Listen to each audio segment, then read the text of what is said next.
Esta es la sesión número 162 desde los inicios de Miradas al Mundo y es la 11ª de este curso.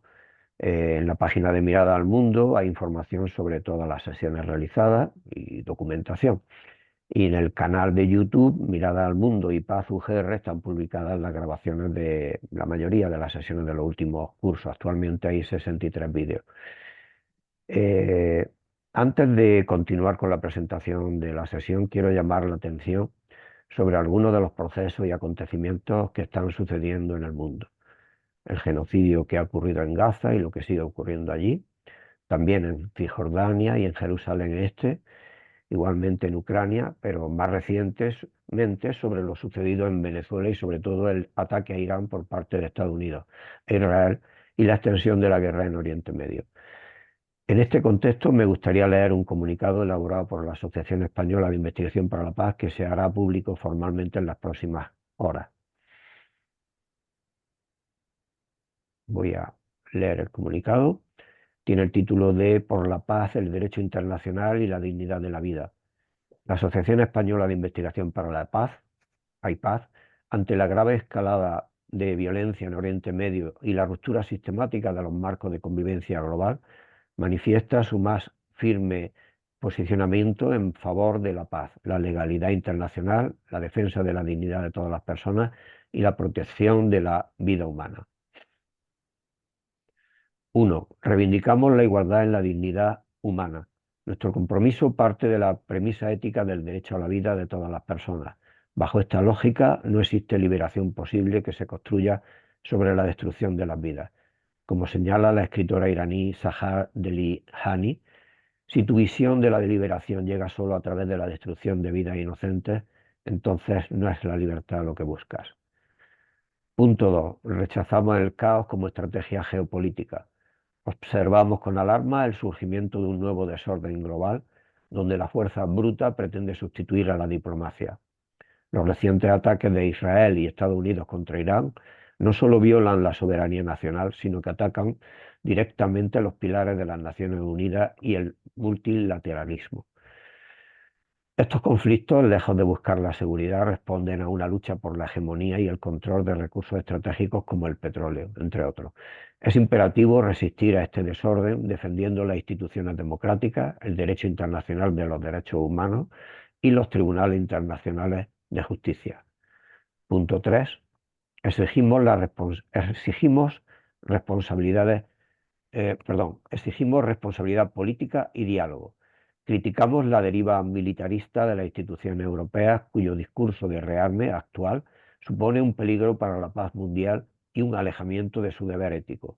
La clase política tiene la obligación y responsabilidad ineludible de utilizar el diálogo y la mediación como herramientas prioritarias para la gestión de cualquier conflicto.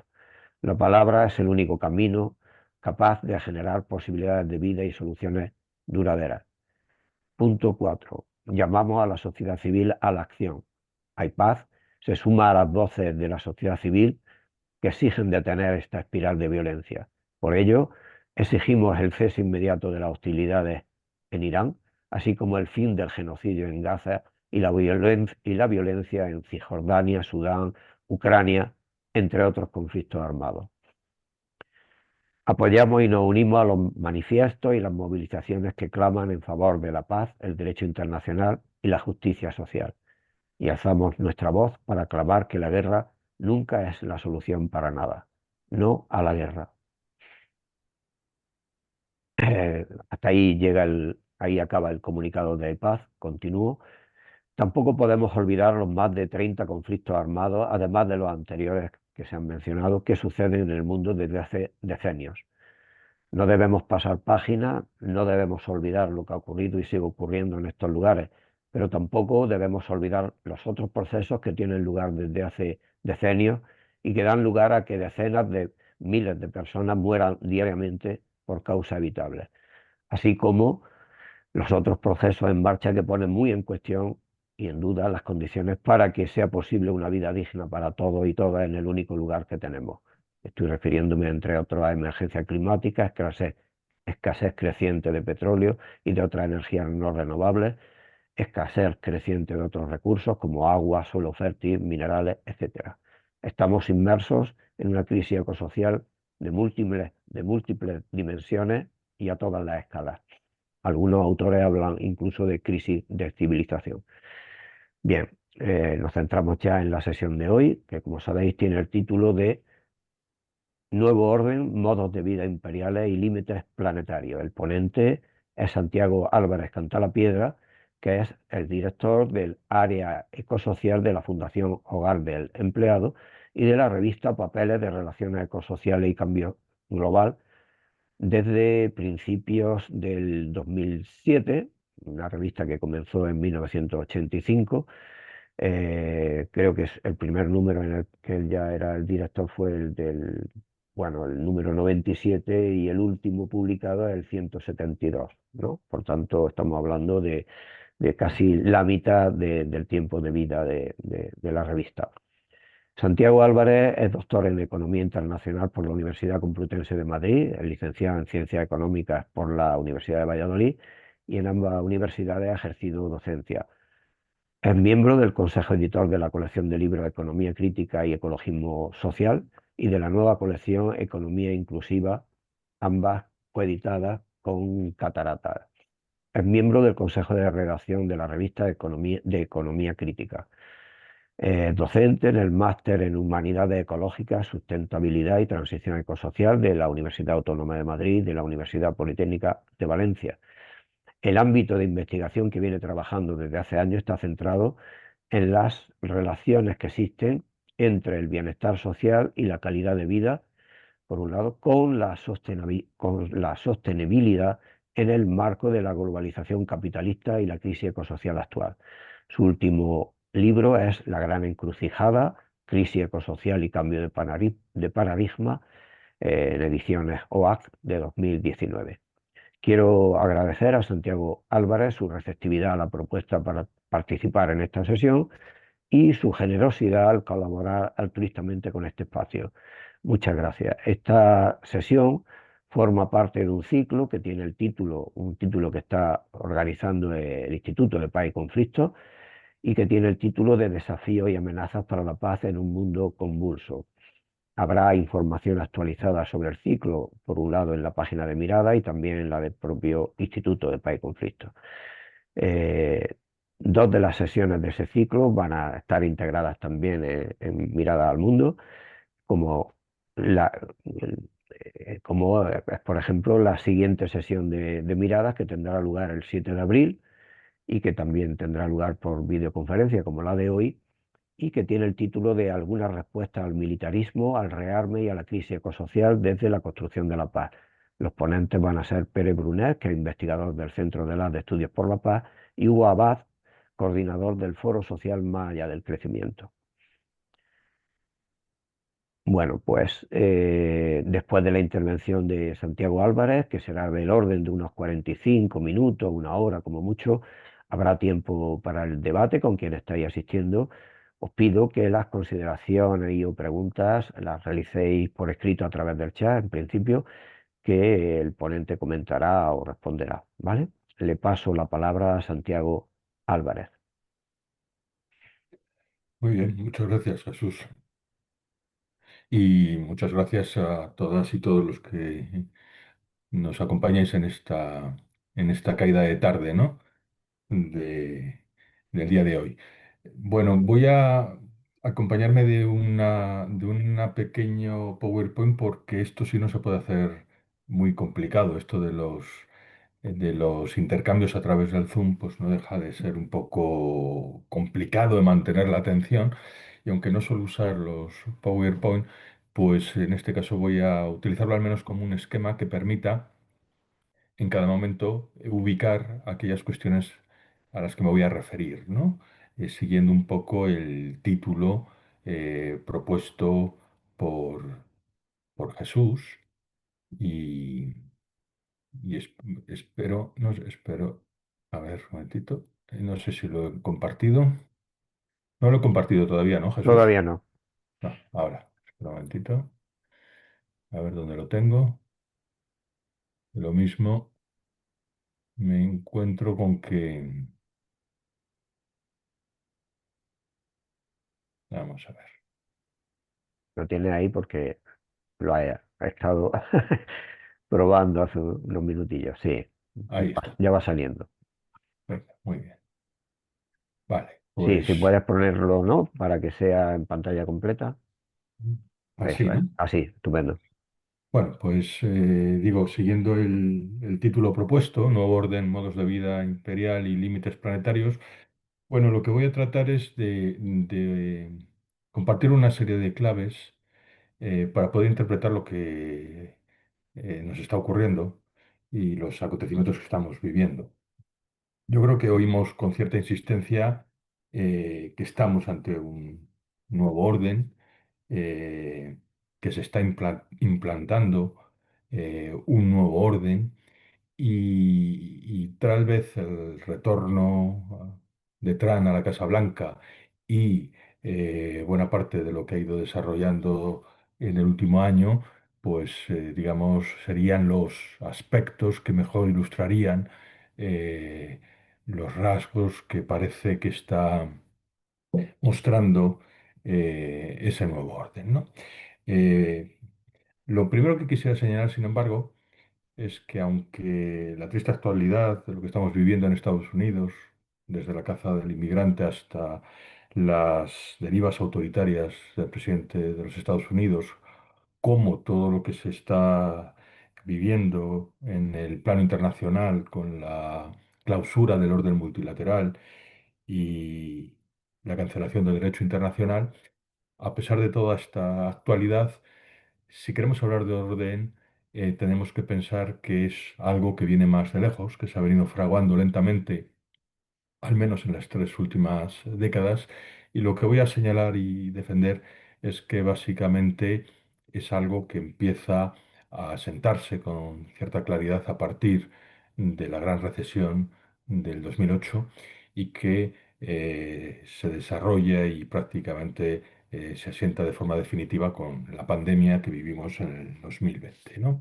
Pero claro, antes de poner en relación todas estas expresiones o términos que dan lugar al título y que no tienen otra pretensión que poder permitir interpretar, ya digo, el momento que estamos viviendo, convendría aclarar qué entendemos por orden social, porque es un término que está en la boca de todo el mundo y al convertirse en una expresión de uso común, pues corre el riesgo de que pueda significar prácticamente cualquier cosa. Y al menos tendríamos que estar de acuerdo, los que ahora estamos, sobre un significado más o menos preciso de lo que pueda entenderse por orden social, ¿no? Y en este sentido los planteo ahí una primera definición. Por orden social lo que entiendo es una determinada configuración del poder, definido a través de alianzas y compromisos entre clases o fracciones de clase, que se expresa tanto en un plano interno de las naciones o en el plano interno de los estados, como también en las relaciones de todo tipo, políticas, económicas o militares que establecen entre esos estados o entre esas naciones, ¿no? Si por orden social entendemos eso, entonces lo siguiente que podríamos señalar es que los órdenes sociales normalmente surgen y emergen como consecuencia de reestructuraciones profundas del sistema económico, del capitalismo. Y que si cogiéramos el periodo temporal más cercano, el del capitalismo contemporáneo, el que digamos, instaura a partir de principios del siglo XX, finales del siglo XIX, ese capitalismo contemporáneo organizado fundamentalmente con grandes corporaciones y que, bueno, tiene unos rasgos más o menos identificables con el capitalismo actual, pues tendríamos que decir que lo que hemos asistido es a la sucesión de cuatro órdenes sociales, ¿no? Cada uno de ellos va a estar antecedido y precedido por una crisis que podríamos caracterizar como estructural. Así, la crisis de finales del siglo XIX, la crisis de 1890, dio lugar al orden liberal que prácticamente duró hasta la crisis de los años 20, ¿no? Con la crisis del 29, con la Gran Depresión, lo que surgiría sería el pacto keynesiano o un capitalismo regulado orden que podríamos calificar como socialdemócrata, que le costó asentarse, fundamentalmente se desarrolla a partir de la Segunda Guerra Mundial, porque inicialmente participa con otras respuestas de carácter reaccionario, como fueron el ascenso de los fascismos y nazismos, que darían lugar a la Segunda Guerra Mundial, ¿no? Ese orden socialdemócrata, ya digo que se desarrolla fundamentalmente a partir de la segunda posguerra, dura prácticamente hasta la década de los 70, donde se encadenan una sucesión de crisis durante toda esa década, dando lugar al orden neoliberal, que va a durar, como se anticipaba anteriormente, hasta prácticamente la gran recesión, donde lo que vemos es el surgimiento de un orden que yo voy a denominar como autoritario nacional nativista, ¿no? Me referiré a ello más adelante y explicaré un poquitito por qué esa denominación. Pero lo que tenemos que ver más o menos claro es que estos órdenes sociales van vinculados, por un lado, a distintas fases del capitalismo y, por otro, es posible identificar en ellos la existencia también de un orden político por el tipo de denominación que les hemos dado, ¿no? Es decir, a uno le hemos llamado orden liberal, a otro orden socialdemócrata, otro orden neoliberal y a este orden nativista, nacional nativista autoritario, ¿no? Estos órdenes, por tanto, tienen en su seno también un orden político que habría que identificarlo como un conjunto de ideologías, de políticas y de arreglos institucionales específicos, ¿no? Bien, por consiguiente, por situar un poquitito el lenguaje común, ¿no?, en el que vamos a mostrar, a compartir esta reflexión, tendríamos que tener claro que si un orden social representa, por un lado, una configuración de poder a partir de alianzas y compromisos entre clases y fracciones de clases, y si de él se deriva además un determinado orden político, entonces habría que detenerse por un momento al menos en dos cosas. Por un lado, en qué estructura social hay detrás de ese orden del que estamos hablando, y por otro lado, qué discurso ideológico o qué orden político ideológico es el es el hegemónico en ese orden, perdón, y en ese sentido es capaz de inspirar y justificar buena parte de las intervenciones que en él se llevan a cabo, ¿no? Por lo tanto, tendríamos este esquema, ¿no? Todo orden social remite a una determinada estructura social y al mismo tiempo refleja también un determinado consenso ideológico. Me voy a referir muy rápido a lo primero, a la estructura social, ¿no? A ver, hablar de estructura social, pues requiere para empezar explicitar con qué criterio y en qué contexto histórico se está hablando para poder caracterizar, digamos, caracterizar la estructura social, ¿no?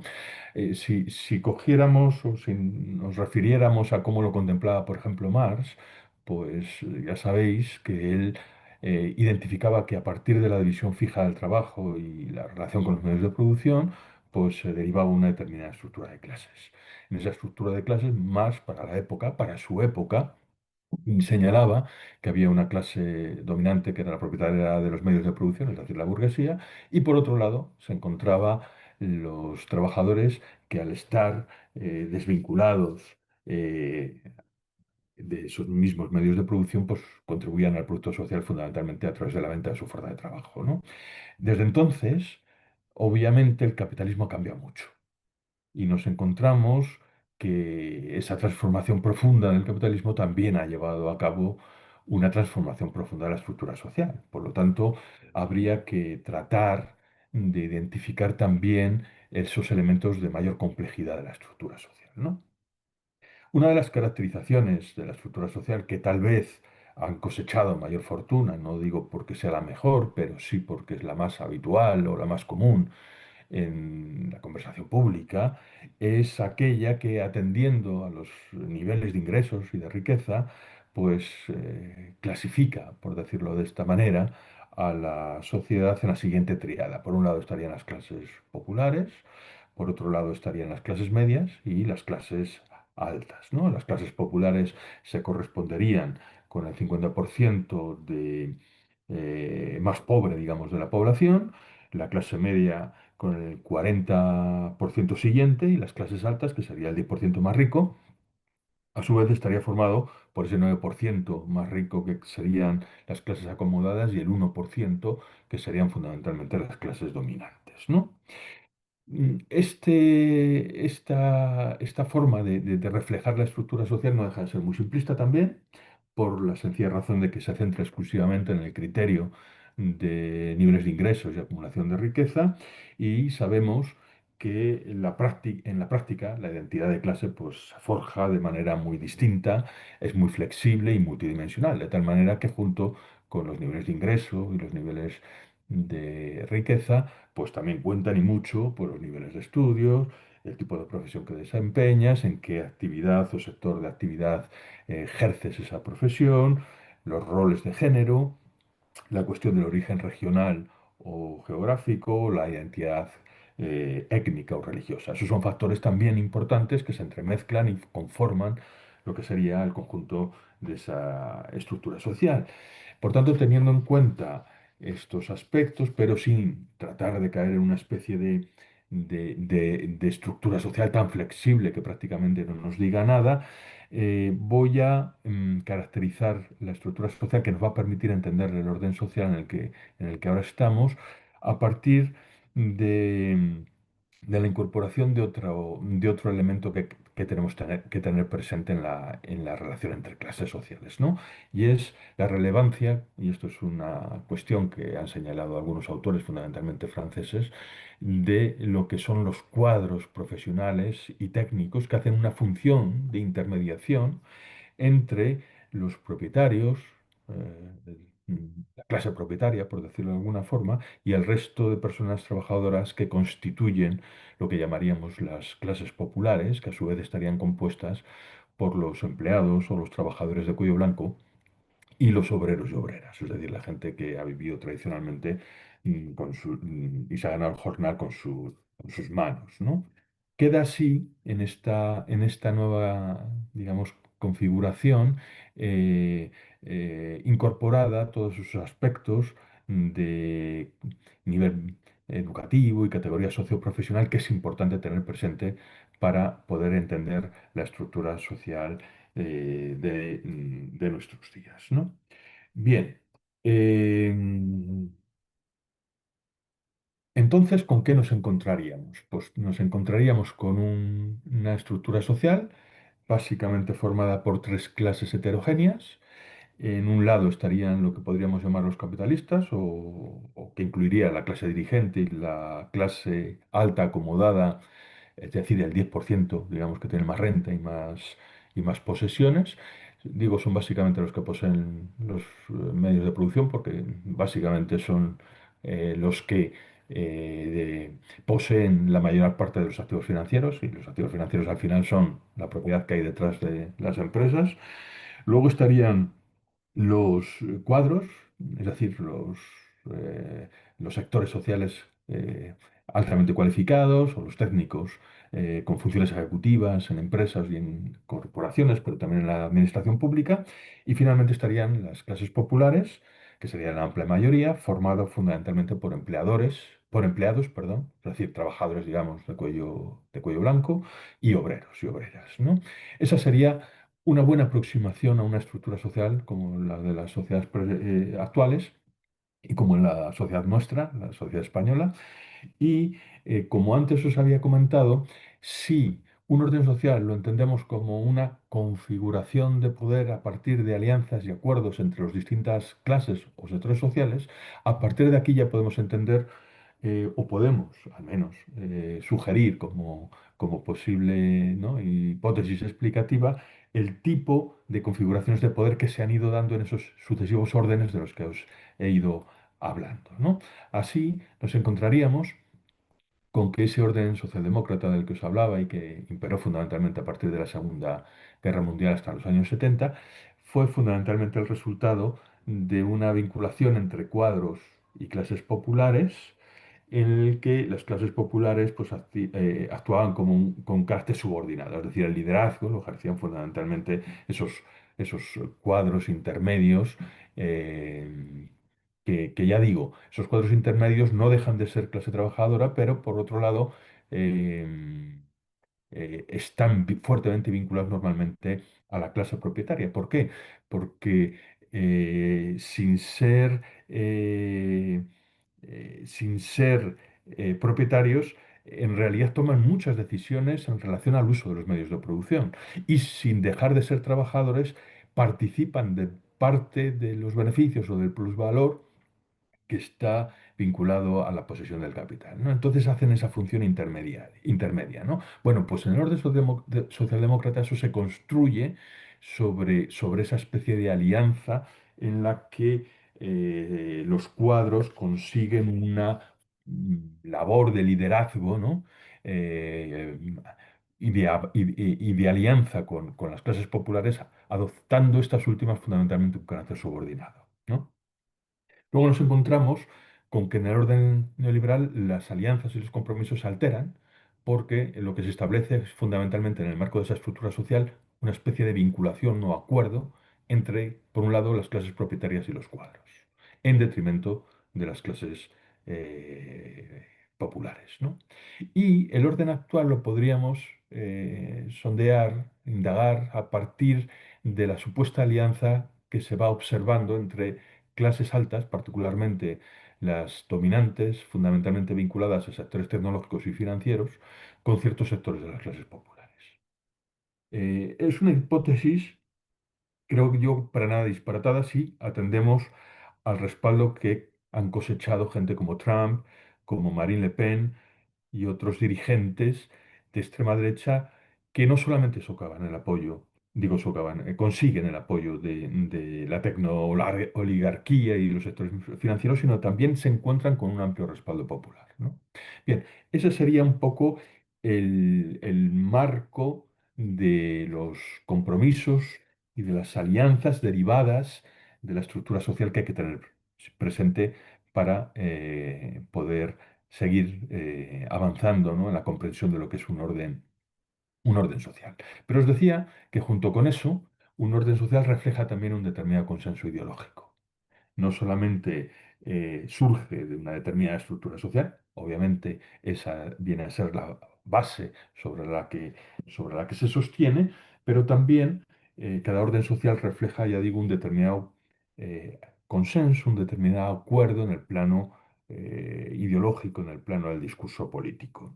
El orden socialdemócrata, por ejemplo, se asentó en una especie de pacto implícito en el que, por un lado, se favorecían determinadas mejoras en los salarios, en las condiciones de trabajo, se permitía la negociación colectiva, se garantizaba el acceso a determinadas ventajas materiales como la educación o la sanidad gratuita, pero esas ventajas, digamos, de orden material, muchas veces conllevaban la renuncia a ventajas de orden cualitativo, de tal manera que implícitamente en ese acuerdo pues exigía la renuncia a poder cuestionar aspectos fundamentales del sistema. Es decir, no me cuestione usted la propiedad o cualquier otro aspecto que sea fundamental o sustancial en el capitalismo, ¿no?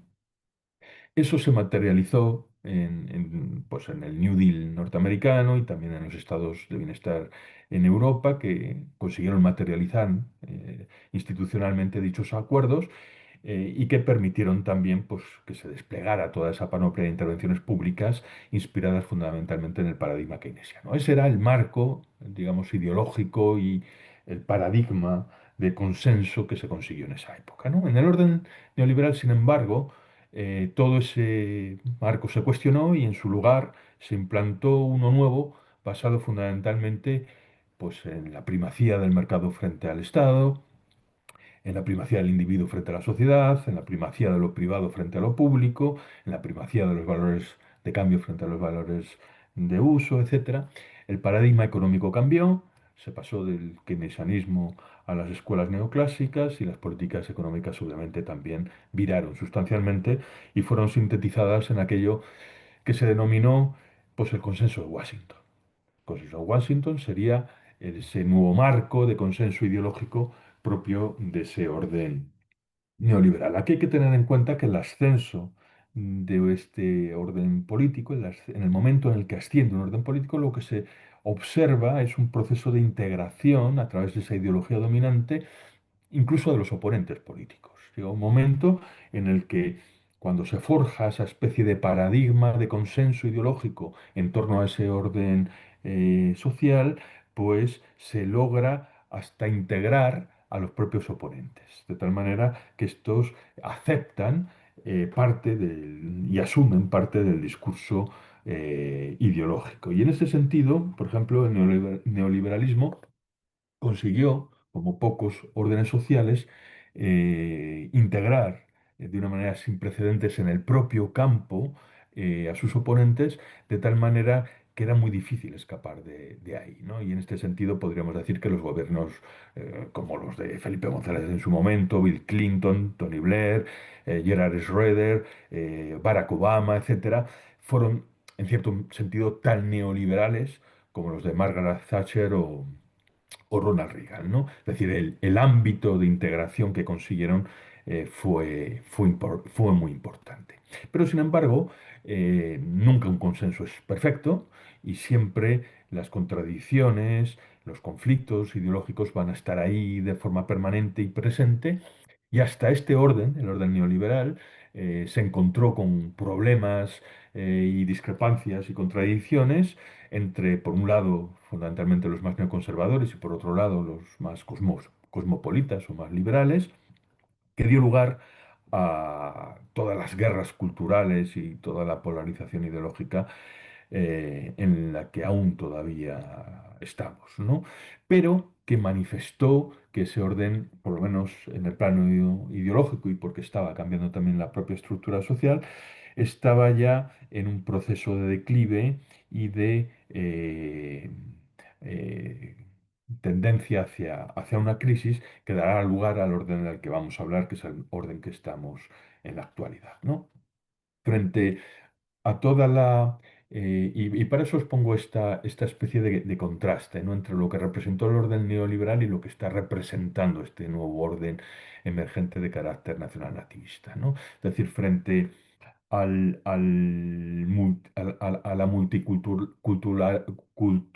culturalidad, perdonadme, y cosmopolitismo que representaba esa apuesta por la globalización y por la apertura, ¿no?, al panorama internacional que estuvo bien presente en el orden neoliberal, asistimos en la actualidad a una reacción más etnonacionalista y proteccionista, y se observa con claridad esto en, pues, el gobierno actual de Trump, donde se está utilizando permanentemente medidas proteccionistas y donde se está pasando de un paradigma económico neoliberal a otro neoproteccionista.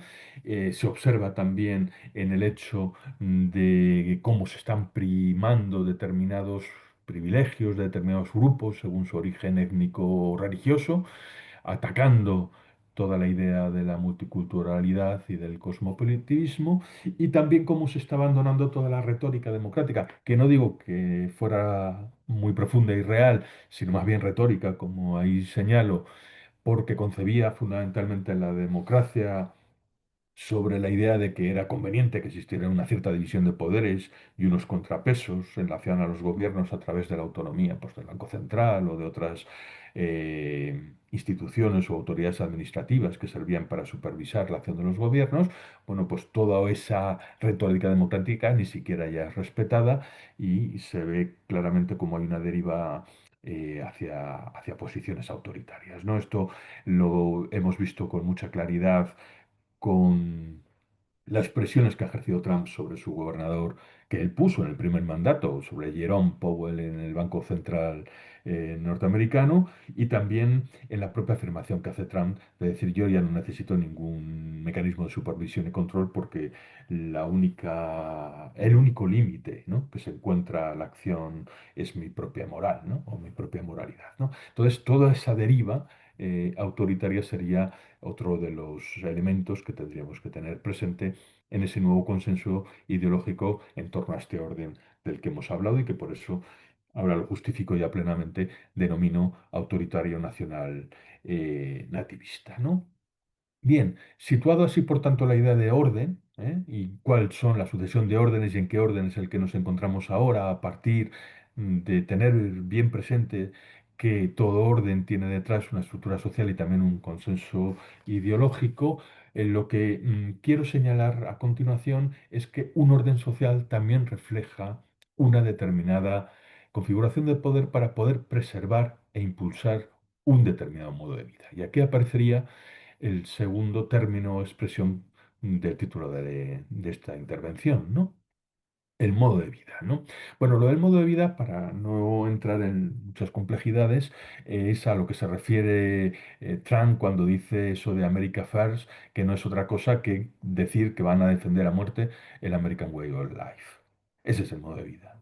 Y lo dice también la Unión Europea cuando desde sus instituciones y representantes señalan que ellos están por defender el estilo de vida y los valores europeos, ¿no? Ahí nos encontramos, por tanto, ya la primera intuición respecto a lo que es un modo de vida. Pero también por que puede ser un concepto tan abierto que pudiera llevarnos a que cada uno o cada persona pudiera entender una cosa, yo me voy a referir a modo de vida a través de lo que os pongo ahí en la diapositiva. La noción de modo de vida sería básicamente a eso que hace referencia a cómo organizamos la producción y el consumo en una sociedad. Remite, por tanto, a los patrones de producción, de distribución, de consumo y todo ese imaginario cultural que genera subjetividades en torno a esas sociedades de consumo y de producción en masa, ¿no? Hay muchos rasgos con los que podríamos caracterizar el modo de vida en el momento presente, pero solo voy a resaltar uno por la importancia que tiene precisamente para lo que para lo que estamos comentando, ¿no? Que es el modo de vida, además de ser hegemónico, desigual, etcétera, es también un modo de vida imperial en el sentido que es un modo de vida que no existiría si no tuviera detrás determinadas estrategias estatales y empresariales orientadas fundamentalmente a conseguir garantizar el acceso a los recursos, a las capacidades laborales y a los sumideros de todo el planeta, de transfiriendo además de esta manera buena parte de los costes sociales y de los riesgos ecosociales al resto de la población, de tal manera que las ventajas parecen las ventajas derivadas de este modo de vida parecen concentrarse en un núcleo muy reducido de la población, al tiempo que el resto del planeta y de la población mundial tiene que asumir parte de los inconvenientes a través de costes sociales y ecológicos y riesgos ecosociales, ¿no? Ese modo de vida, además, por terminar de caracterizarlo así de forma rápida y a cuatro brochazos, sería el característico de la civilización industrial capitalista que, por otro lado, nos ha conducido a una situación de extralimitación, que no es otra forma más que decir a una situación de crisis ecológica global, ¿no? Y aquí aparece la siguiente cuestión que hay que tener en cuenta y que aparece también en el título, digamos, de la intervención, que es los límites planetarios.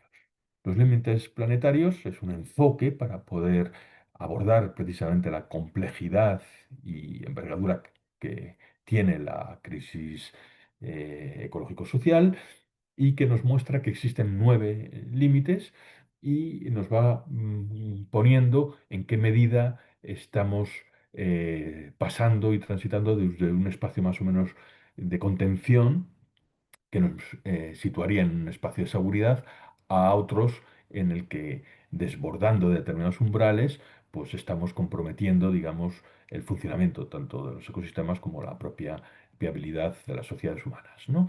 A través de ir pasando a situaciones de riesgo medio, riesgo alto, como ahí se pone, ¿no? De los nueve límites planetarios, en realidad solamente estamos en un espacio de seguridad con dos de ellos y probablemente porque no lo sabemos medir bien. No tanto en el caso de el ozono estratosférico, sino por el caso de los aerosoles, en el que tenemos dificultades para saber verdaderamente cuál es la situación en la que nos encontramos. En el resto, estamos en una situación ya de riesgo. Estamos en una situación de extralimitación y ese es un punto importante de lo que estábamos señalando. Bien, dicho esto, estamos ante un modo de vida imperial que nos compromete la propia reproducción de la existencia humana al socavar las bases sociales y naturales, ¿no?, que permiten su preservación, vamos a entrar a comentar ahora las relaciones que tiene todo lo que hemos señalado anteriormente con el nuevo orden internacional, que nos lleva directamente a la actualidad, al momento en el que estamos ahora. Espero, por tanto, que con lo anterior podamos ya tener el marco y algunas de las claves para poder interpretar lo que ahora estamos viviendo, ¿no? Bien, en el nuevo orden internacional en el que estamos, lo primero que hay que señalar es que la noción de orden social y de orden internacional están profundamente relacionadas, es decir, lo que ocurre en un país ya está profundamente imbricado con lo que ocurre en el plano internacional una vez que hemos completado la fase de la globalización, ¿no? El orden social y el orden internacional se relacionan profundamente y además se relacionan de forma bidireccional, ¿eh? No en una única dirección. No es que del orden internacional se deriven luego los órdenes en los estados o del orden de los estados se derive luego un orden internacional, sino que hay una relación dialéctica permanente entre ambos planos, ¿no? El orden social que se va imponiendo en la sociedad norteamericana, en los Estados Unidos, está configurando a su vez el nuevo orden internacional y este a su vez está influyendo en las configuraciones internas de cada uno de los países. ¿Y qué rasgos mostraría en el plano internacional este orden, digo, que está profundamente imbricado con lo que ocurre en el ámbito de un orden social, ¿no? Pues los que básicamente señalo a continuación. En primer lugar, es un orden que se caracteriza por el abandono de la diplomacia y el cumplimiento de las normas, de tal manera que muestra un profundo desdén a todas aquellas instituciones que encarnaban el multilateralismo y los valores que se habían construido a partir de la Carta de las Naciones Unidas u otras instituciones como pudieran ser el Tribunal Penal Internacional o la Organización Mundial de la Salud, etcétera, etcétera. Todas esas instituciones quedan cada vez más marginadas y desdeñadas desde ese orden que surge. En segundo lugar, y como consecuencia del anterior, lo que se muestra es que es un orden que se caracteriza fundamentalmente por la sustitución de todo lo anterior por la imposición y la imposición de una lógica imperial, de tal manera que la geopolítica y todas las zonas de influencia en torno a la formación de imperios es, digamos, la lógica con la que empiezan a organizar o reorganizar las relaciones internacionales en todos sus planos, en económico, político, militar.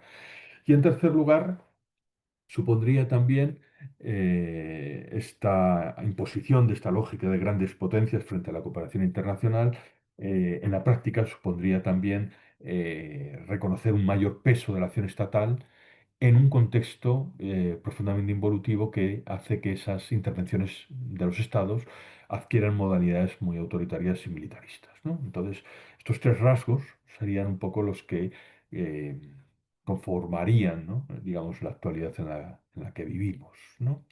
Pero para comprender bien todo este tránsito hacia ese nuevo orden internacional en el que parece que priman y se reafirman esos intereses nacionales que están en confrontación, los de unas potencias con las de otra, en el marco de una pugna que tiene ribetes preocupantes por los componentes militaristas que conlleva. Para entenderlo bien todo esto hay que situarnos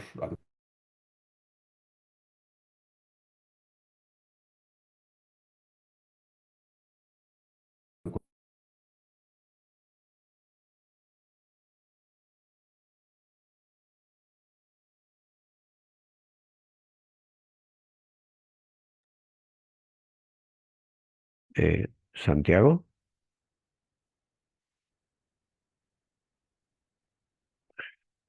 multipolaridad que se manifiesta en una geografía económica cada vez más cambiante y que es otro elemento que hay que tener bien presente. Y en tercer lugar y por último, me referiré a la relevancia que adquiere en ese contexto el poder tecnológico asociado fundamentalmente al desarrollo de las tecnologías digitales y particularmente a la inteligencia artificial, ¿no? Bien, por referirme al al primer aspecto, ¿no? Cómo cada vez es más relevante los efectos que van teniendo aspectos como el cambio climático y la transición energética, porque ambos tensionan o tienen un impacto importantísimo en la geopolítica actual. Mirad, sirva para ello un botón de muestra, un ejemplo con los efectos que tiene el calentamiento global en la zona del Ártico, ¿no?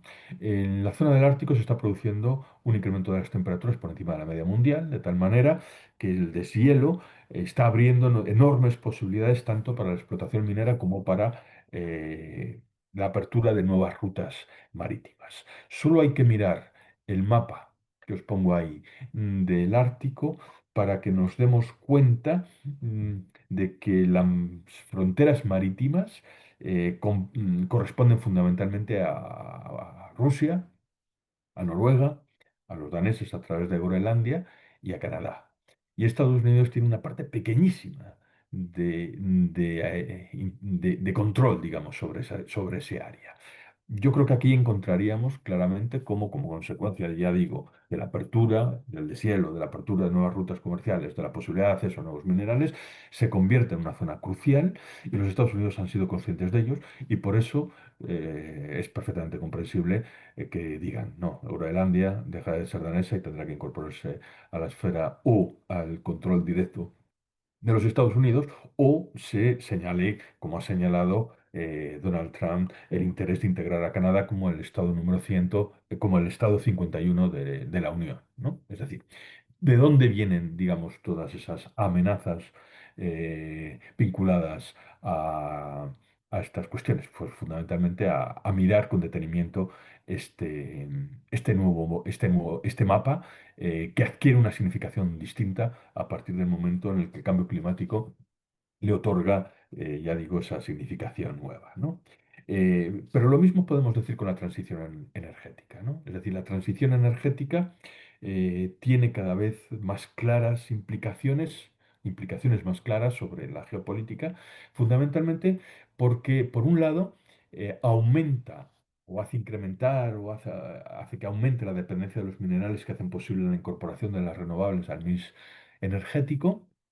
Y esto se ve muy claramente también con con todo el proceso de negociaciones que ha intentado Trump para acabar o manejar, digamos, el conflicto en Ucrania, en el que por un lado ha exigido como contrapartida de todo el apoyo militar prestado el acceso a todos los recursos ucranianos, pero por otro lado establece concesiones permanentes a Rusia con el reconocimiento de la soberanía rusa sobre los territorios ocupados, ya no solamente de la península de Crimea, sino también del Donetsk, de Lugansk, de Gerson, de Zaporilla, como contrapartida para poder tener garantía de acceso a los importantes recursos que tiene Rusia en las zonas de Siberia, ¿no?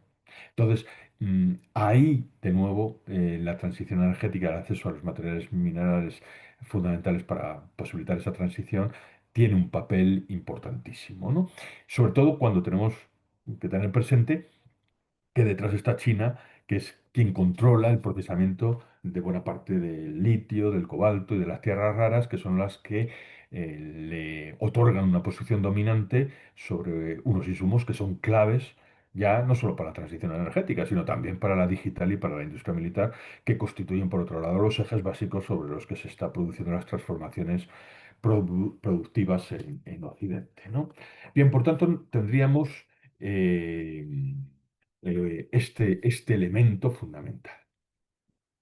Os decía también que en segundo lugar, bueno, perdonad, y no solamente nos encontramos con tensiones geopolíticas vinculadas a esta transición energética necesaria, por otro lado, pues porque hay que abandonar los fósiles, hay que incorporar mayor peso de lo renovable en el mix energético de los países para evitar el cambio climático, ¿no? Sino porque también ese aumento de la dependencia de minerales se va acompañado, en segundo lugar, como ahí aparece, por por una dependencia que aún es importantísima de los recursos fósiles, ¿no? Es decir, para poder hacer la propia transición energética necesitamos recursos fósiles, ¿no? Y entonces hay un tensionamiento respecto al control de los recursos energéticos tradicionales que por historia de la segunda mitad del siglo XX hemos visto todas las tensiones geopolíticas y guerras que ha generado, ¿no? Todavía en el momento presente somos muy dependientes Solamente, por ejemplo, ya yo pongo el cuadro del petróleo, ¿no?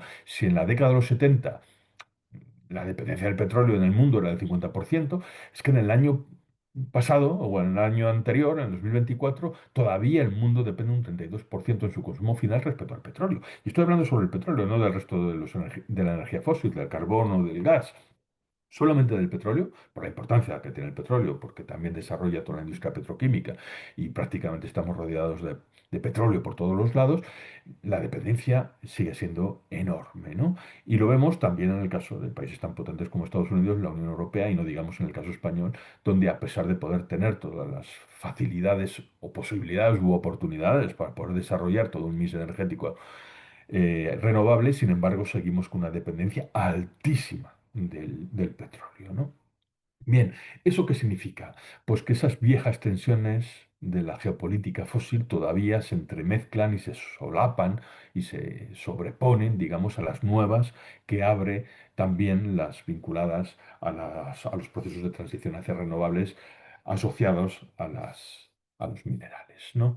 Por tanto, esto es un panorama bastante convulso, ¿no? Y es un panorama bastante convulso que tiene que ver precisamente con el cambio climático y con las transiciones, porque el cambio climático y la crisis energética, digamos, son las dos caras de la misma moneda, es decir, es un pack único, ¿no? Y solo se puede comprender desde esa unidad, ¿no? Os decía que en segundo lugar, el contexto nos marca también otro aspecto que es fundamental, que es que el mundo se ha vuelto cada vez más multipolar a medida que el centro de gravedad se ha ido desplazando hacia Asia Oriental, ¿no? Los cambios en la estructura económica mundial, el declive de la propia economía de los Estados Unidos y del mundo occidental en general, se corresponde con el ascenso de China, que junto con otros países como Brasil, como la India, muestra bien a las claras que el viejo centro del capitalismo, formado por Europa, formado por Estados Unidos, pues cada vez pinta menos, cada vez tiene menos relevancia en el conjunto mundial. Y aquí hay en el fondo una pugna imperial, una pugna entre un imperio en declive, los Estados Unidos, que cada vez pesa menos, no digo en lo tecnológico ni en lo militar, pero sí económicamente, y el ascenso de una China que aspira a liderar la economía mundial y que hace que esta pugna se convierta en una de las principales claves, ¿no? Para poder comprender el mundo en los próximos tiempos, ¿no? Y finalmente, y ya voy terminando, en este contexto surge también eh, una, una pugna, ¿no? Por el poder tecnológico asociado fundamentalmente al mundo digital. Esto tiene una lectura vinculada también a los minerales críticos y a las tierras raras que antes señalaba en el primer punto, en cuanto que ningún desarrollo tecnológico como el de la economía digital o la inteligencia artificial podría desarrollarse si no es a través de el control del litio, del cobalto, del coltán y sobre todo de las tierras raras. No solamente tiene, digo, una relevancia asociada a lo que ya hemos comentado, sino también otra lectura más política en la medida en la que, como hemos visto, son esos tecnooligarcas los que han aupado y han respaldado y han financiado el ascenso al segundo mandato de Trump, no solamente porque traten de buscar como contrapartida que éste presione para que le abran otros países u otras zonas los mercados y no estén regulados, digamos, sus actividades, sino porque estas tecnologías o estos sectores y estas élites tecnooligarcas aspiran a consumar esa fusión entre el poder político y el poder económico, ¿no?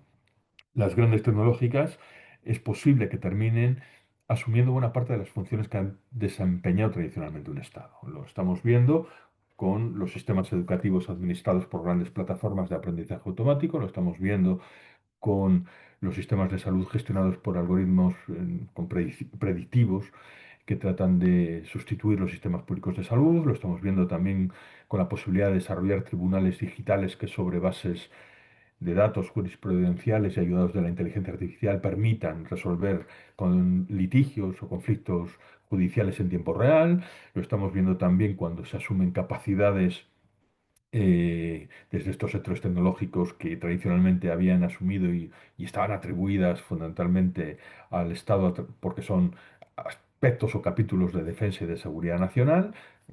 Solamente tenéis que recordar el papel imprescindible de los satélites de Elon Musk para la guerra de Ucrania o el papel que está desarrollando Palantir para el para el Pentágono y el Servicio de Seguridad norteamericano, ¿no? Por tanto, nos encontramos con una fusión del poder económico y del poder político a través de esta apropiación, ¿no?, de los sectores tecnologizados y de las élites tecnoligarcas, haciendo que haya también una gran preocupación por encontrarnos una especie de momento crítico respecto a las relaciones entre la tecnología y la democracia y la gobernanza internacional. Y con esto ya termino formulando a modo de conclusión lo que podría haber sido un poco la tesis central o de fondo de todo lo que he ido señalando, ¿no? Y es que como consecuencia de este orden emergente, que digo que está sostenido sobre una alianza entre fracciones de clase y que da lugar a un nuevo consenso ideológico, y que está presentando unos rasgos preocupantes en cuanto que parece encaminado no tanto a resolver los grandes problemas y desafíos que tenemos planteados, como la crisis ecológica, sino más bien está preocupado por preservar un modo de vida imperial que solo se puede mantener sobre acciones y lógicas imperiales que cierran la vía al multilateralismo y a la democracia, deslizándose, por tanto, hacia formas más de imposición unilateral y de amenaza a la democracia. Lo que nos encontramos es ante una situación que verdaderamente es preocupante y que requeriría una reacción rápida de gobiernos y, por supuesto, del conjunto de la ciudadanía. Y con esto, pues nada, lo que os he intentado es ofrecer algunas de las claves con las que yo estoy interpretando los momentos que nos están tocando vivir. Muchas gracias. Muchas gracias, Santiago. Bueno, eh, me aparece a mí el mensaje como si mi conexión fuera inestable. Ha habido un momentillo eh, que se me ha quedado tu imagen parada y creo que ha sido problema mío, pero espero que no afecte mucho a la retransmisión, ¿vale? Yo creo que han sido a lo mejor un minuto o así, ¿vale? Bueno, pues como ahí he comentado en el chat, que os animo a intervenir, ¿no? En principio decía por escrito. Ya sé que eso es muy incómodo, ¿no? Y, y bueno, tampoco estamos demasiado. Incluso, pues, yo creo que si no tiene inconveniente, Santiago, de dar la Claro. posibilidad de, ¿no? De intervenciones, eso sí, lo más breve posible, porque hay, bueno, para evitar que alguien se extienda más de la cuenta, pero creo que sí, que podemos abrir la posibilidad de intervenciones también orales, ¿de acuerdo? Si alguien quiere escribir por el chat, estupendo, y si queréis intervenir oralmente, os pido eso, brevedad, ¿vale? Pues no sé si, creo que en el chat no hay, a ver, aparte de, sí, expresiones de magnífica intervención, excelente conferencia, tal, ¿vale? De María o Yanguren, de José Eduardo. Bueno, pues para intervenciones orales os pediría que levantarais la mano, ¿no? Digo, con el icono ese. Si no, planteo yo alguna cuestión. Así iniciamos el debate, si os parece. Bueno, Santiago, en la parte final has presentado una figura del uso del petróleo, ¿no? En la década de los 60, los años 60 y luego en el año 24. aunque lo has dicho explícitamente, dice, y aquí no tenemos en cuenta el gas y el carbón, ¿no? ¿Vale? Entonces yo creo que eso no es algo menor. O sea, si no recuerdo mal, combustibles fósiles, por tanto, incluyendo esos tres, el consumo mundial de energía creo que ronda, se acerca mucho al 90%. O sea, ochenta y tantos, 90%. Y por tanto, eh, con la idea de, ya que ha hecho referencia a ella, de la transición energética, que es un problema crucial, ¿no? La posibilidad de, ante el agotamiento inevitable, o sea, en plazos más o menos no demasiado largos, y unos antes que otros, ¿no? De la energía no renovable, la necesidad de una transición energética basándonos en renovables. Pero teniendo en cuenta el porcentaje enorme que supone en el consumo de energía de las energías no renovables, basarnos en renovables mm, parece, ¿no? Por lo que los estudios, entre otros, pues de grupos como el de la Universidad de Valladolid, ¿no? De energía, economía y cambio y dinámica de sistemas, ¿no? Pero también, pues libros como Manuel Casal, ¿no? En Las verdades incómodas de la transición energética, que en este curso ha habido una sesión justamente de Manuel Casal en noviembre, donde se hizo la presentación de ese libro y claramente nos lleva a escenarios en los que no podemos seguir viviendo como hemos vivido hasta ahora, basándonos en renovables, ¿no? Entonces, no digo que entremos ahora a abordar la cuestión del decrecimiento, ineludible en el caso del norte global, pero creo que es un tema fundamental, ¿no? Entonces, solo apunto eso, ¿no? Por si quieres hacer algún comentario. Eh, Espera, Bueno, no, no, que creí que estaba silenciado. Vale. Creo que hay también, si quieres, vamos, o bien vamos, comenta, o hay también como alguna quieras. más. O sea que, A ver, en relación con lo que estabas señalando tú, Jesús, claro, eso nos remite al modo de vida, precisamente. Por eso mm, quería incorporarlo, aunque no lo podamos desarrollar mucho, ¿no? Eh, al menos en el título, ¿no? El modo de vida es determinante, ¿no? Para saber que estamos entrampados en una especie de callejón sin salida, porque efectivamente, como bien señalas tú, la dependencia fósil, la dependencia fósil no ya solo del petróleo, sino fósil es altísima en el momento presente, ¿no? Es decir, ronda el 80%, ¿no? Es decir, todo el proceso de transición se lo está comiendo fundamentalmente también el propio crecimiento y la explosión demográfica. Quiero decir que aunque disminuye en términos relativos, digamos, el peso, si lo comparamos con la década de los 70 del petróleo en el consumo final o del conjunto de los fósiles en el consumo de la energía final, algo disminuye en términos porcentuales, sin embargo, en términos absolutos, en el momento presente consumimos unos 105 millones de barriles de petróleo diarios, por ejemplo, que es dos veces lo que se consumía en el año 73.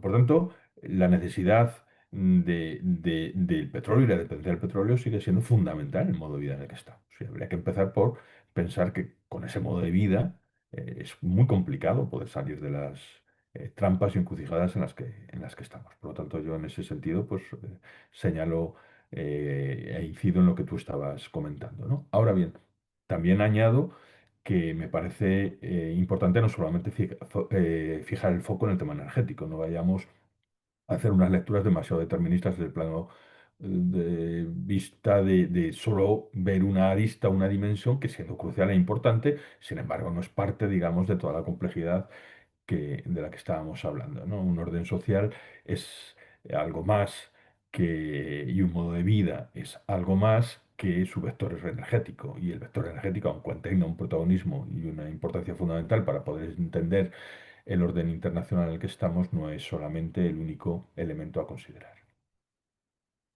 Muy bien. Mira, puedes tú también ir leyendo, ¿no? En el chat. Creo que la primera pregunta es de José Eduardo Muñoz. Dice, lo leo, ¿no? También para los demás. La gran pregunta es cómo trasladar todo esto a la esfera política. ¿Qué orden alternativo tiene que postular la izquierda y cómo se hace? ¿No seguimos agarrados al orden socialdemócrata? Si quieres hacer algún comentario. Pues no, puedo decir mucho, José Eduardo, porque menos preguntas de calado, ¿no?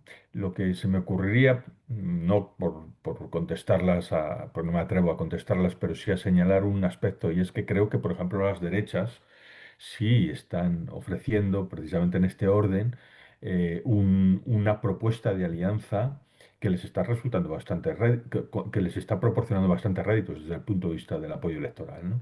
Entonces, claro, la izquierda tiene ahí un desafío enorme, ¿no? Y es cómo poder entender la estructura social en la que está y poder ofrecer una propuesta de marco ideológico que la gente se pueda sentir representada y que considere que responda a sus necesidades e intereses particulares. ¿Cómo se hace? Pues es ahí donde yo ya me planto, ¿no? Porque creo que es la pregunta que se está haciendo hoy día la izquierda alternativa que, que pretende, como bien señalas luego anteriormente, no seguir aferrada a un orden socialdemócrata que ya no es viable, ¿no? En el mundo en el que estamos, ¿no? Si pensamos que en el núcleo del problema en el que estamos está el propio modo de vida y el problema de la extralimitación o el sobrepaso de los límites ambientales, ¿no? Entonces ahí dejas planteadas las grandes cuestiones que yo creo que una sociedad debería tener presente a la hora de poder construir y defender alternativas. Sí. Bueno, antes de pasar a la siguiente pregunta, digo, en relación con lo que ha planteado José Eduardo, bueno, yo creo que el gran reto es, como yo comentaba al principio, cuando he hablado de construir la paz, ¿no? Entendiendo paz en un sentido muy amplio, ¿no? O sea, cómo organizar, ¿eh? Eh, los modos de vida, ¿no? De modo, o sea, y los modos de producción, etcétera, de modo que sea posible una vida digna, ¿no? Cuando hablaba de construir la paz, ¿no? Crear las condiciones que permitan una vida digna en este planeta, ¿no? Eso evidentemente no requiere, por un lado, no sobrepasar los límites planetarios y por otro lado, tener en cuenta los recursos disponibles. Entonces, eso es básicamente el gran reto, ¿no? Otra cosa es que hay actores que lo que pretenden es precisamente perpetuar esos modos de vida imperiales a costa de, eh, bueno, pues que no sea posible precisamente ese escenario al que he hecho referencia, ¿no? O sea, de que no sean posibles vidas dignas, pues para una inmensa mayoría de la población mundial, ¿no? Y en ese contexto, bueno, creo que puede ser, digo, por una iniciativa que además en la próxima sesión de mirada se va a abordar, ¿no? Como antes he anunciado, de los dos ponentes de la próxima sesión, la del 7 de abril, pues uno de los ponentes es el coordinador del Foro Social Más Allá del Crecimiento, ¿no? Entonces creo, me remito a, a esa sesión para seguir analizando y explorando cómo organizar la vida de otro modo para que sea posible esto que estamos diciendo, ¿no? ¿Vale? Bueno, Ana María G. Marín dice, muy interesante la intervención, quería preguntar si bajo el punto de vista del ponente el orden autoritario de Estados Unidos se puede alargar mucho en el tiempo. David Rodríguez, digo, porque está conectado, si seguimos agarrados a la sumisión reformista de la socialdemocracia y su empeño en hacer humanos o bueno al sistema brutal capitalista, ¿no? Dice, sí, seguimos agarrados, tal, ¿no? Entonces, pero bueno, si quieres conectamos esas dos y si no, pues contesta ¿m? Como lo Bueno, consideres. pues A ver, es que parte de... Entraremos un poco en el campo de la predicción. Yo no me atrevería a aventurar muchas predicciones por una sencilla razón. Y es que en el ámbito, por ejemplo, de la economía o de las ciencias sociales está claro que las predicciones lo único que sirven es para hacer buenas y decentes la astrología. No sirve para otra cosa. Es decir, si no tenemos probablemente ninguna posibilidad de acertar respecto a cualquier vaticinio que pudiéramos hacer. Lo que podemos, en todo caso, es señalar sobre qué bases y con qué tendencias se aventuran los próximos, ¿no? Inmediatos acontecimientos, los próximos días, ¿no? Entonces, tendrá mucha vigencia el orden autoritario de los Estados Unidos, se podrá alargar mucho en el tiempo. Mm, pues, a ver, forma inmediata lo que vemos es que se está imponiendo. Se está imponiendo interna y externamente, ¿no? Pero es una potencia en declive y con unas contradicciones internas inmanejables, prácticamente inmanejables, ¿no? Y probablemente todas las aventuras bélicas en las que se está embarcando, lo único que va a servir es para socavarlo y profundizar mucho más esas contradicciones internas. Pero claro, hacer una previsión de si esto durará mucho o no, porque primero puede no durar mucho, pero llevarnos a todos por medio, o puede durar mucho, prolongándonos en una larga agonía, sobre todo a determinadas zonas o países que están sufriendo toda la violencia desatada por parte de ese ejercicio duro e incontrolado del poder por parte de los Estados Unidos, ¿no? Entonces, veo limitaciones en cuanto a las contradicciones internas, es decir, la sociedad norteamericana está muy fracturada y con grandes problemas internos. Solo hay que pensar en la falta de cohesión, la polarización tan extrema, cantidad de servicios y el porcentaje de población en situación de pobreza y exclusión. Tienen un problema económico serio para poder financiar todas las campañas y toda la historia que estamos comentando, en la medida en que internacionalmente cada vez pesan menos y puede ser cuestionada incluso su privilegio exorbitado al tener como moneda de reserva el dólar. Y en fin, se pueden ir socavando todos los elementos que hicieron de los Estados Unidos un gran imperio, pero que no va a volver a ser grande por mucho que se empeñe Trump debido a todas esas limitaciones. Sin hacer ninguna predicción, lo único que quiero constatar es, por tanto, todas esas contradicciones que hay que tener bien presente, junto con el hecho de que puedan reaccionar potencias medias y otros países frente al orden que él, de forma tan arrogante, quiere imponer para el conjunto de la humanidad, ¿no?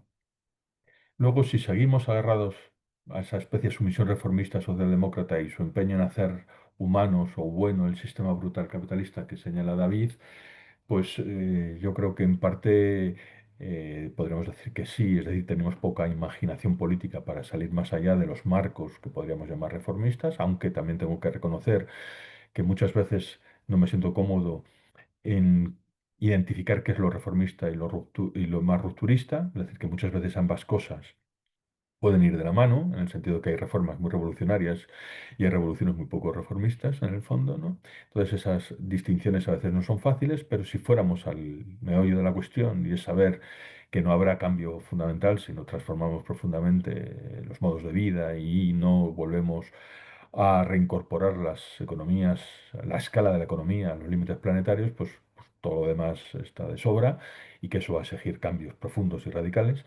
Dicho eso, digo, y sin entrar en polémicas sobre qué es reformista y revolucionario, lo que sí que veo como muy claro es que no tenemos imaginación política suficiente como para poder cambiar de marco, ¿no? De marco de comprensión que permita generar unos proyectos eh, en clave emancipadora que puedan sumar y abarcar a mucho mayor número de personas, ¿no? De tal manera que se pudiera conseguir una especie de alianza o compromiso entre clases junto con un marco ideológico hegemónico que pudiera contrarrestar toda esta brutalidad de la que estamos hablando.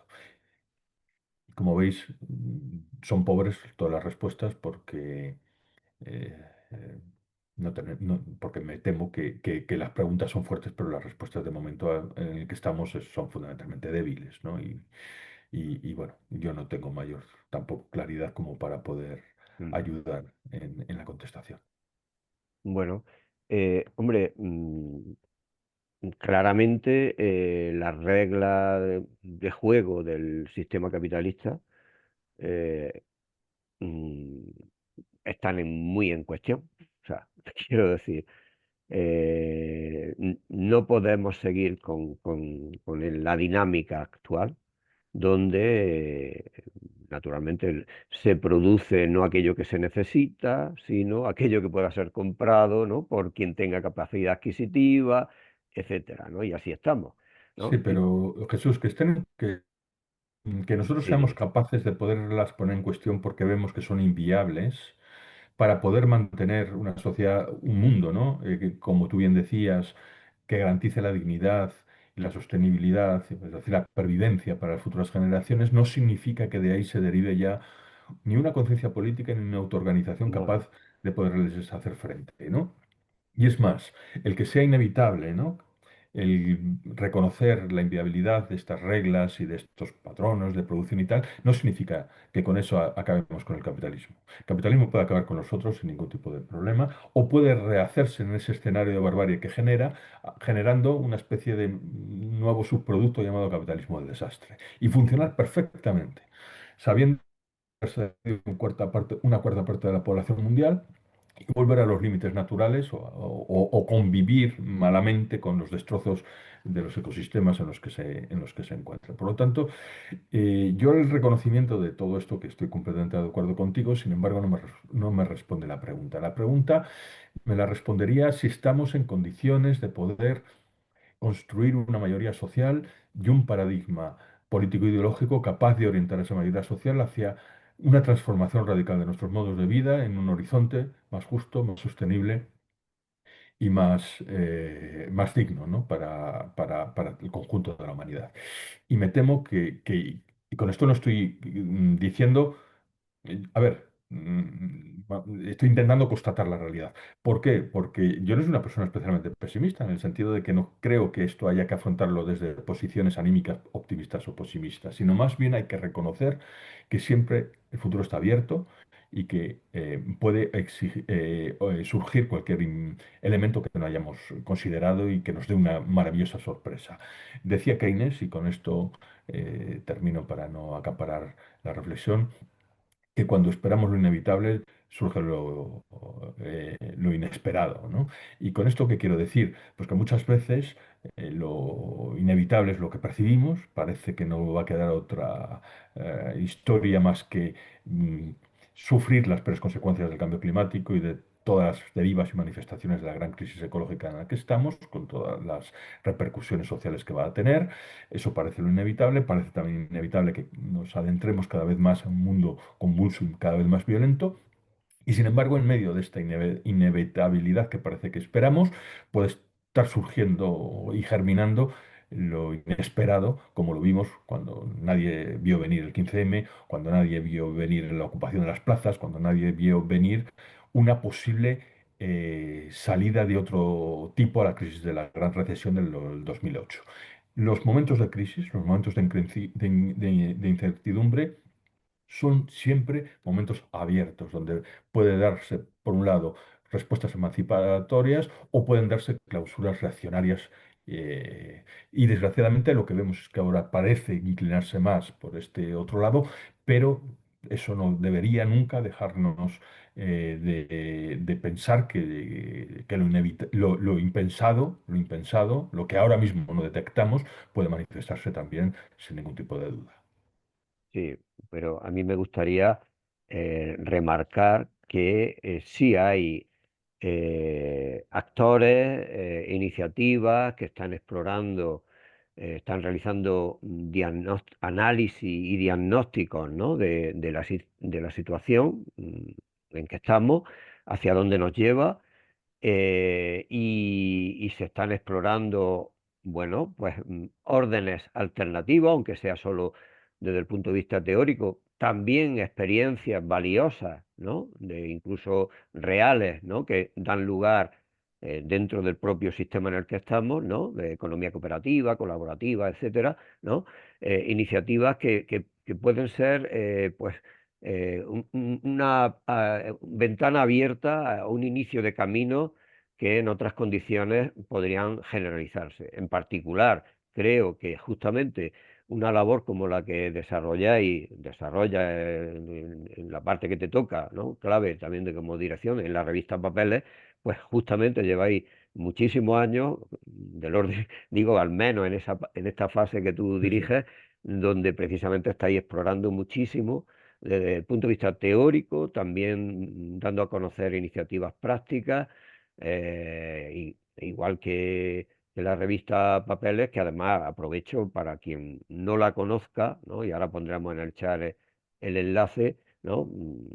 Confírmamelo tú, ¿no? Pero a partir del 4 números hacia atrás se están liberando números, ¿no? También, o sea que la sí, gente sí, puede acceder a lo publicado de un tiempo hacia atrás, ¿no? Así sí, sí, que yo animo tanto a la revista como el área ecosocial. Igual que de esa revista podría ser el caso de la revista 15-15-15, que dirige Manuel Casal, que también eso, hablamos en su momento, y por supuesto tú estás en el consejo de redacción de la revista Economía Crítica, o sea, yo creo que, o la iniciativa a la que he hecho referencia antes, lo del foro social, más allá sí, del sí, sí, sin duda, crecimiento, ¿no? O sea que, digo, para por lo menos ver dónde hay, podríamos llamar, brotes verdes y caminos que se están explorando, ¿no? ¿Vale? por supuesto. Ya está. Bueno, aquí José María dice, enhorabuena por una síntesis tan clarificadora. ¿No habría que incorporar al cuadro que ha expuesto la cobertura ideológica que proporciona un paradigma económico que se presenta como ciencia, pero que responde a unos intereses de clase muy concretos? Eso por un lado. Sí, sí, sí, completamente de acuerdo.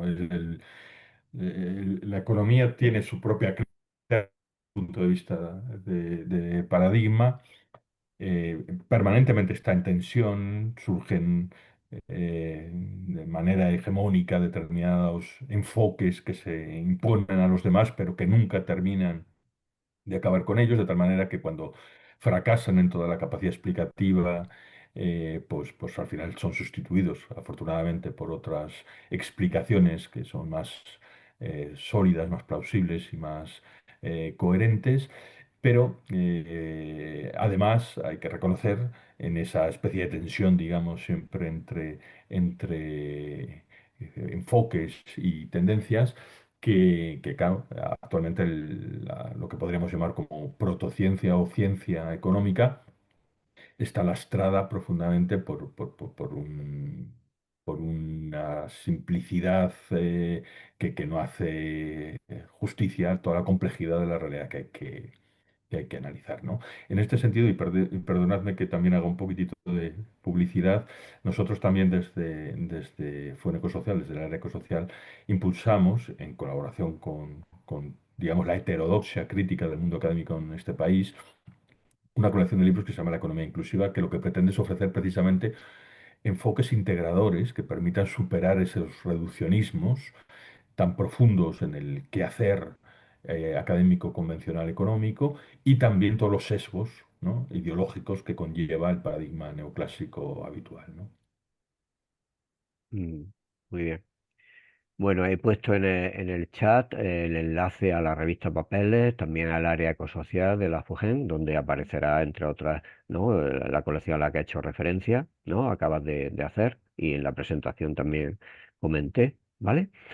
Y bueno, ya has visto Luis Domínguez Rodríguez, te saludan desde Sí, Palencia, ¿no? Te los saludan. saludos a todos y a Luis, también María se fue, me hubiera Sí, eso gustado es. también. O Muy sea, bien. saludos obviamente Bueno, a pues todos claro.